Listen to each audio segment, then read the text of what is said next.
The turning point for Star Wars, the beginning of the end of that franchise's commercial appeal, was The Last Jedi and its mission statement: let the past die, kill it if you have to. In other words, burn everything you cared about to the ground and start over in a DEI fashion. It was a message that Hollywood went all in on and pushed aggressively upon the audience worldwide.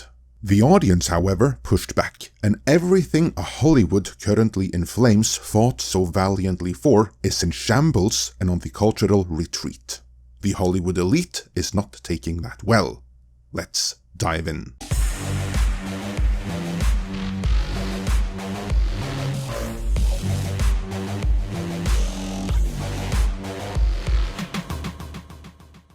Parts of Hollywood are quite literally on fire right now, alongside swaths of the rest of LA. And we of course feel for the many afflicted, and we don't want to see anyone lose their homes and everything they spent a lifetime building. Granted, some in Hollywood took great glee when the people of Texas who voted the wrong way froze during the grid failures there, but let's be better than those virtue signalers, which frankly doesn't take much. Placing the emphasis on Hollywood though, and the Hollywood establishment in particular, this is but the latest in a long line of painful blows, losses and setbacks, all of which are of Hollywood's own making. From forcing an agenda audiences worldwide actively voted against with their wallets, adhering to ideologically driven pseudo-scientific restrictions in the aftermath of the lockdowns, and then facilitating a series of strikes, Hollywood are truly their own worst enemy, and they continue to be, as too many still haven't accepted this. Too many still cling on to the very policies and principles that has decimated their industry, and we can tell that they're still holding on from the sheer amount of butthurt coming out of the Hollywood trades. Trades which no one should ever confuse for independent outlets where actual journalism happens. No, these are the Hollywood establishment's means of sharing news as well as articulating the at any time accepted points of view. Especially in these trying times with the local government they have supported so profusely incapable of combating the raging fires. In such a situation, it's important to let the industry know the real problem here, namely how the LA wildfires are becoming a conspiracy theorist's haven and a political weapon, one that by implication is wielded against the Hollywood machine and the party they are so closely connected to. As such, the Hollywood Reporter of course has to remind their readers whose homes are burning down that the real problem here is disinformation. The article begins with some disinformation of its own. When hurricanes Milton and Helene ravaged the southeast in the fall, FEMA Administrator Deanne Criswell said she feared that a whole new level of disinformation was taking hold. "It's absolutely the worst I've ever seen," she told reporters, as conspiracy theorists claim that their favorite agency was suddenly absolutely detaining locals' intents, only saving trans people, not saving white people, demanding all aid money be repaid with interest, and other blatant absurdities spread in online posts. No, what actually happened was that some local FEMA leaders told their staff not to offer aid to homes where banners and signs supporting Trump were visible. That was very real, and the only thing we don't know is the full extent and true origin of that policy. But what the Hollywood Reporter is serving here isn't meant to inform, it's meant to prevent their readers from thinking. Keep that in mind as we move on here, as the point with bringing that story up at all is that alleged conspiracy theories are worse now. The article continues. The fires currently tearing through the homes of entertainment industry professionals and a far greater number of ordinary Angelenos have enabled a torrent of outrageous comments that have multiplied with astonishing speed. Platforming it would serve no good purpose. That's their way of saying that they won't publish these outrageous comments, because if you did, then you might find some of them, just some of them, perhaps really not all that outrageous at all. Far better than to blanket label everything as outrageous and highlight the most outrageous, so the readers will dismiss everything. To it, the piece continues. But suffice it to say there's zero credible evidence that fires have been set by eco-terrorists looking to draw attention to climate change. That the tragedy was fueled by massive budget cuts to the LA Fire Department. That the fire department's effectiveness has been hampered because it's too busy sending supplies to Ukraine, Don Jr.'s go-to. Or that Governor Gavin Newsom's attempts to save a fish caused a water shortage, Trump Sr. go-to.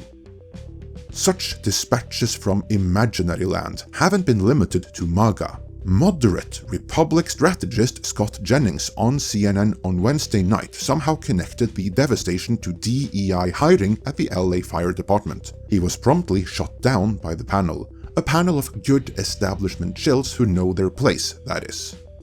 But that's the purpose of this article. Too many of the Hollywood Reporter's readers are starting to think for themselves. That must be stopped, and those that do must be shamed. They are, after all, supposed to blindly accept the narrative, so the article continues. That hasn't stopped some Hollywood types from spreading the theory in text threads and WhatsApp groups. Perhaps this is just establishment jitters in a post-Mangione world, but it shows one thing: the lure of the conspiracy theory knows not from party affiliation. Jumping forward a bit, the article continues. Back in 2005, Hurricane Katrina contained plenty of finger-pointing and calls for accountability. But the speed, scope, and depth of the scapegoating is new. What started decades ago as an honest, if fervent search for responsibility in natural disasters has turned into something much more wild and malignant.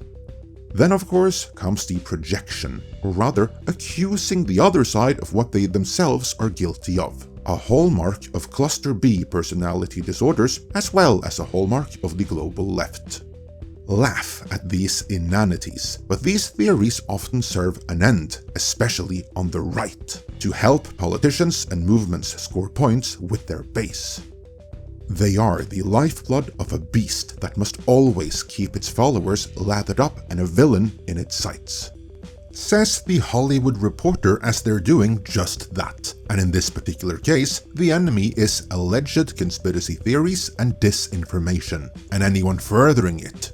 Case in point, solutions seem scarce, especially as on the once robust public square of Twitter, now X, Elon Musk continues to throw open the hotel doors to the misinformers. Musk has been boosting the Newsom fish theory with regularity.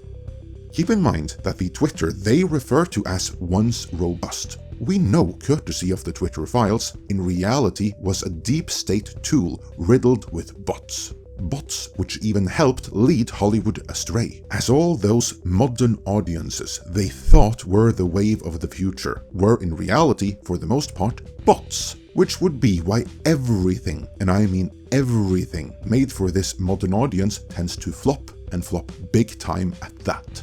That audience just doesn't exist. Outside of the bots on the old Twitter, the modern audience doesn't exist, and it never did. Deadline Hollywood has more reasons to be in uproar though, for this alleged disinformation is about to get a whole lot worse, with Facebook announcing that they are ditching fact-checking in favor of community notes like Elon Musk has implemented on X. The stated reason for this is simple: third-party fact-checkers aren't neutral, they're hyper-partisan actors furthering a political agenda. As such, when everyone can plainly see that so-called fact-checks, for the most part at best are distortions of reality, the populace tends to lose faith in them. Deadline Hollywood, however, does not see it that way, so for their coverage of this story, which honestly should be outside the scope of a publication like Deadline Hollywood to cover, they just hone in on their big hero, Joe Biden. Shameful.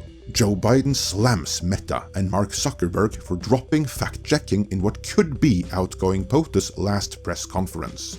This article, written by Dominic Patton, the same author who on the eve of the election declared Joe Rogan and Elon Musk to be the big losers of it, states, "Telling the truth matters," Joe Biden said today in a critical presidential response to Mark Zuckerberg's Meta pulling the plug on fact-checking in what is widely seen as more sucking up to Donald Trump.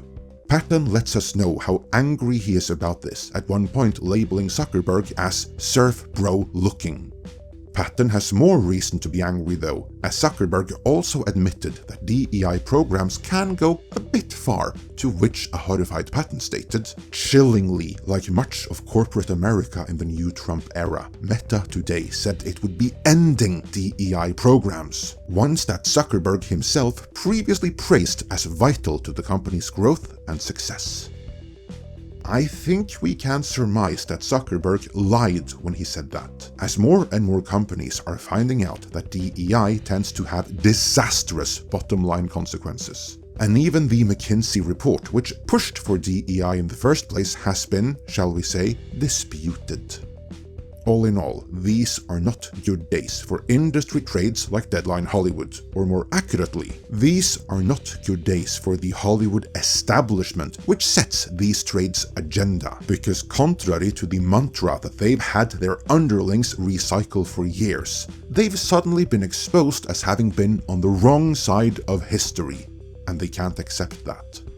They're gonna have to though, because to paraphrase their big hero Joe Biden, the truth matters. Let me know your thoughts on this in the comments.